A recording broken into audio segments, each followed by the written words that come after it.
I want to also let you know that we try to inspire our students to travel. Not only do we go with our science club to places like Grand Canyon and Zion, but we have 4 geology courses, which any of you can join us on. If you Quiet, and we had the opportunity to visit towards the end of winter.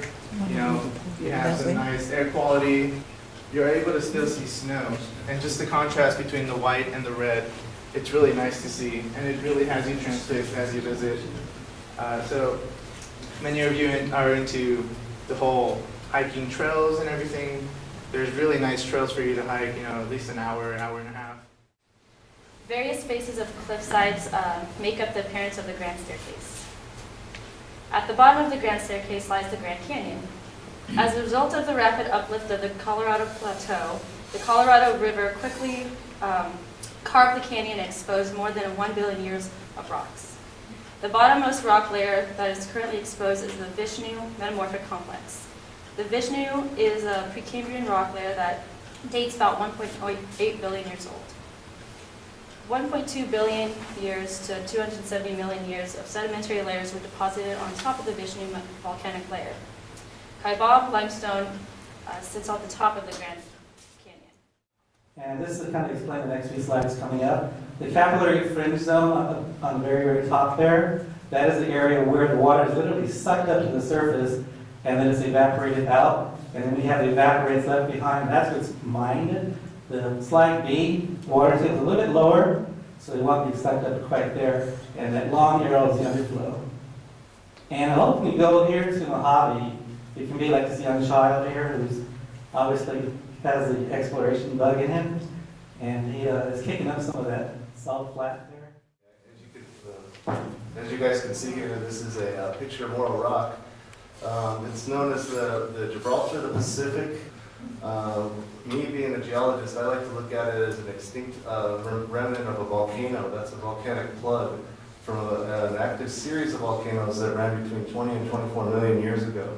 The volcanoes ran along a fault line that travels between, if you look in the top left corner up there, that's Morro Bay, and just outside of the picture down on the right, if you follow that ridge down, that would be San Luis Obispo. All of these volcanoes range in size, the smallest being Morro Rock at about 575 feet. Right in the middle there where there's kind of a side notch, that's Hollister Peak. It tops out at about... The largest of the structures of the Kelso Sand Dunes is a massive star dune that's 300 feet above the lower stabilized dunes and 600 feet above the desert floor.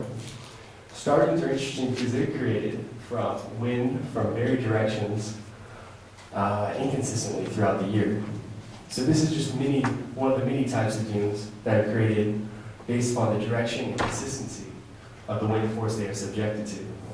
There's a natural phenomenon of the sand dunes, it's called singing sand, that happens under the conditions of extremely dry climate as sand rushes over the top layer of sand as it descends down the sloping surface of the sand dune.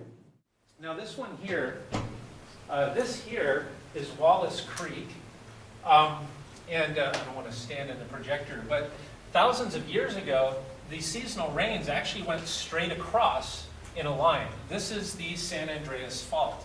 But as you can see, this southern section is offset from the northern section. And there's a very faint one here as well. It's obviously older because it's not as distinct, it's more eroded.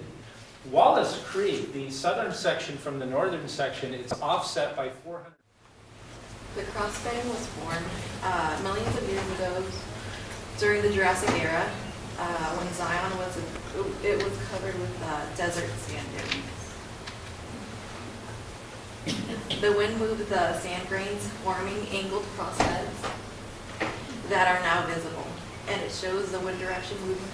The desert topography later shifted into a warm, shallow ocean environment, which covered these sand layers into place with the calcium carbonate that was found in the ocean. There are also, as you can see, stalactites and stalagmites. The stalagmites are from the bottom, the stalactites are from the top. And when they join over time, they make columns. And that's what we have here. They also have other types of formations that are common to caves. amazing formations. A lot of the formations come from the roof. In big pieces and in small pieces. They have what are called cave straws, so really small, tiny pieces coming down. And then they also have the huge